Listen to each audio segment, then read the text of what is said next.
যত প্রকার কাবাব আছে তার মধ্যে আমার কাছে সবচাইতে বেশি ভালো লাগে জালি কাবাব। আর সবচাইতে সহজভাবে আজকে আপনাদের সাথে উপস্থাপন করব জালি কাবাবের রেসিপি। একদম অল্প কিছু ঘরোয়া মশলাতেই এটা খুব সহজেই তৈরি করে ফেলতে পারবেন। আর এর জন্য আমি এখানে গরুর মাংস নিয়েছি আধা কেজি পরিমাণ। আর মাংসগুলোকে একটু ছোট করে কেটে নিয়েছি যাতে করে ব্লেন্ড করতে ইজি হয়। তো আমি এখানে কিমা করে নিয়েছি, আপনারা চাইলে শিলপাটায় বেটেও কিন্তু কিমা করতে পারেন। তো আমি ব্লেন্ডারে ব্লেন্ড করে নিয়েছি। তবে একটা জিনিস খেয়াল রাখতে হবে, সেটা হচ্ছে কোনো প্রকার পানি মিক্সড করা যাবে না। তারপর এখানে আমি কিছু উপকরণ দিয়ে দিচ্ছি। এখানে ধনে পাতা, পুদিনা পাতা, কাঁচামরিচ আর পেঁয়াজ আছে। ঝালের পরিমাণটা বললাম না, এটা যে যার স্বাদ মতো ব্যবহার করবেন। আর পুদিনা পাতা কিন্তু অবশ্যই দিবেন, এতে করে খুব সুন্দর একটা ঘ্রাণ বের হবে।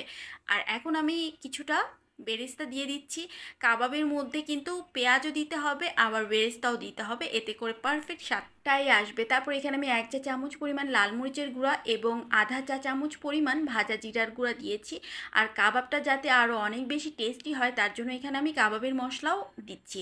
আর এখানে আমি অ্যাপ্লাই করছি রাঁধুনি কাবাবের মশলা, আপনারা যে কোনো ব্র্যান্ডের কাবাবের মশলাই দিতে পারবেন। তো এখানে আমি 1 চা চামচ পরিমাণ কাবাবের মশলা দিয়েছি। আর এছাড়া আরও দিতে হবে অল্প একটু পরিমাণ গোলমরিচের গুঁড়া। তো সবগুলো উপকরণ দেওয়া শেষ। এখন আমি দিব পাউরুটি। তো এখানে আমি প্রায় 2 পিসের মতো পাউরুটি নিয়েছি আর পানিতে ভিজিয়ে রেখেছি। তো হালকা হাতে প্রেস করলে কিন্তু পানিগুলো চিপড়িয়ে নেওয়া যাবে। তারপর এখানে আমি 1 চা চামচ পরিমাণ টমেটো সস দিয়ে দিলাম। এরপর দিতে হবে স্বাদ মতো লবণ। আর লবণটা কিন্তু আর পরিমাণ বললাম না, কারণ এটা যার যার স্বাদ মতো। তারপর একটু সুন্দর ঘ্রাণের জন্য এখানে লেবু দিয়ে দিচ্ছি। আর লেবুটা কিন্তু স্কিপ করবেন না, লেবুর রস দেওয়ার ট্রাই করবেন। এতে করে আপনারা যদি কাবাবটা সংরক্ষণ করতে চান, অনেক দিন পর্যন্ত সংরক্ষণও করতে পারবেন। তারপর দিয়ে দিলাম একটা ডিম। তো আপনারা চাইলে কিন্তু 2টা ডিমও দিতে পারেন। তো আমি এখানে একটা ডিমই দিয়েছি। এখন হাতের সাহায্যে সবগুলো উপকরণকে খুব ভালোভাবে মাখিয়ে নিচ্ছি। আর এটা হাতের সাহায্যেই করবেন, চামচের সাহায্যে না, কারণ হাতের সাহায্যে করলেই কিন্তু মাখানোটা সবচাইতে ভালো হবে। আর এখন ভালো একটা যাতে বাইন্ডিংস আসে কাবাবের মধ্যে, তার জন্য একটু ব্রেড ক্রাম্বস দিয়ে দিলাম। আপনারা চাইলে কিন্তু বিস্কুটের গুঁড়াও অ্যাপ্লাই করতে পারেন। মাখানো শেষ। এখন আমি দিয়ে দিব 1 চা চামচ পরিমাণ আদা রসুন বাটা। আর এখানে আদা আর রসুন একসাথে মিক্সড করা আছে। কাবাবের খামিরের সাথে আদা রসুন বাটাটাকে খুব ভালোভাবে মিশিয়ে নিলাম। এখন কাবাবটা যাতে ক্রিস্পি হয় আর কোটিংটা যাতে খুব ভালো মতো হয় তার জন্য আমি 2 প্রকারের ব্রেড ক্রাম্বস ইউজ করব। আপনাদের হাতের কাছে যদি 1 প্রকার থাকে তাহলে 1 প্রকার দিয়েও করতে পারেন। আর এই ব্রেড ক্রাম্বসগুলো আমি বাসাতেই তৈরি করেছি। আপনারা সবাই জানেন যে ব্রেড ক্রাম্বস তৈরি করাও কিন্তু খুবই ইজি। তো আপনারাও খুব সহজে বাসাতে কিন্তু পাউরুটি দিয়ে ব্রেড ক্রাম্বস তৈরি করে ফেলতে পারেন, অথবা বাজার থেকে কিনেও আনতে পারেন, এটা আপনাদের ইচ্ছা। তো তারপর আমি এখানে 2টা ডিম ফেটিয়ে নিয়েছি। এখন কাবাবের শেপ দিব একটু একটু করে। আর কাবাবের শেপটা আপনারা গোল আকৃতিরও দিতে পারেন বা লম্বা আকৃতিরও দিতে পারেন। তো আমি এখানে গোল আকৃতিরই দিচ্ছি, কারণ কাবাব গোল আকৃতির দেখতেই কিন্তু বেশি ভালো লাগে। এই তো দেখতেই পারছেন গোল আকৃতির করা শেষ। এখন ব্রেড ক্রাম্বসে এই যে এভাবে কোটিং করে নিব। আপনারা কিন্তু এই জালি কাবাবগুলো প্রায় 3 মাসের মতো সংরক্ষণ করতে পারবেন, ডিপ ফ্রিজে রাখতে হবে। আর সংরক্ষণ করতে হলে অবশ্যই জি ব্লক ব্যাগে অথবা এয়ারটাইট বক্সে করে রাখতে হবে।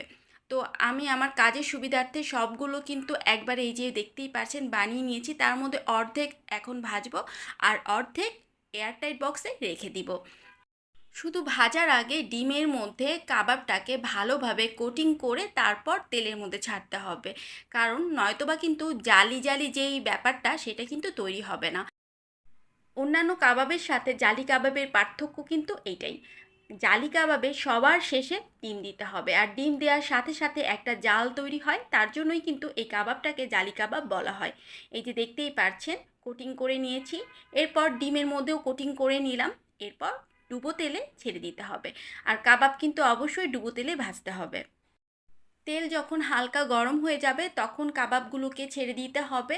আর চুলার আঁচ তখন একদম কমিয়ে দিতে হবে। দেখতেই পাচ্ছেন হালকা হালকা করে কিন্তু বুদবুদ হচ্ছে। খুব বেশি আঁচে কিন্তু ভাজা যাবে না, তাহলে কিন্তু ভিতরটা কাঁচা থেকে যাবে। আশা করছি বুঝতে পেরেছেন। চেষ্টা করেছি জালি কাবাব তৈরি করার যত প্রকার টিপস আছে সব কিছু দেওয়ার। তারপরও যদি কারো কোনো কোয়েশ্চেন থাকে অবশ্যই আমাকে কমেন্ট করবেন, আমি অবশ্যই রিপ্লাই দেওয়ার ট্রাই করব। আর এই তো দেখতেই পাচ্ছেন এখন এপিট ওপিট করে কাবাবগুলোকে ভেজে নিচ্ছি, আর কি সুন্দর একটা কালার চলে এসেছে। তো কাবাব তৈরি করা কিন্তু আসলেই খুবই সহজ। এইভাবে একসাথে অনেকগুলো কাবাব তৈরি করে সংরক্ষণ করে রাখবেন। যখন খাবেন তার ১০ মিনিট আগে ডিপ ফ্রিজ থেকে নামিয়ে তারপর ডিমে চুবিয়ে এভাবে ভেজে নিবেন। আশা করছি আজকের এই রেসিপিটা আপনাদের কাছে ভালো লেগেছে। যদি ভালো লেগে থাকে তাহলে লাইক, কমেন্ট আর শেয়ার করে দিবেন। আবারও দেখা হয়ে যাবে নতুন কোনো রেসিপি সাথে নিয়ে। সেই পর্যন্ত সবাই ভালো থাকবেন। আমার জন্য দোয়া করবেন। আল্লাহ হাফেজ।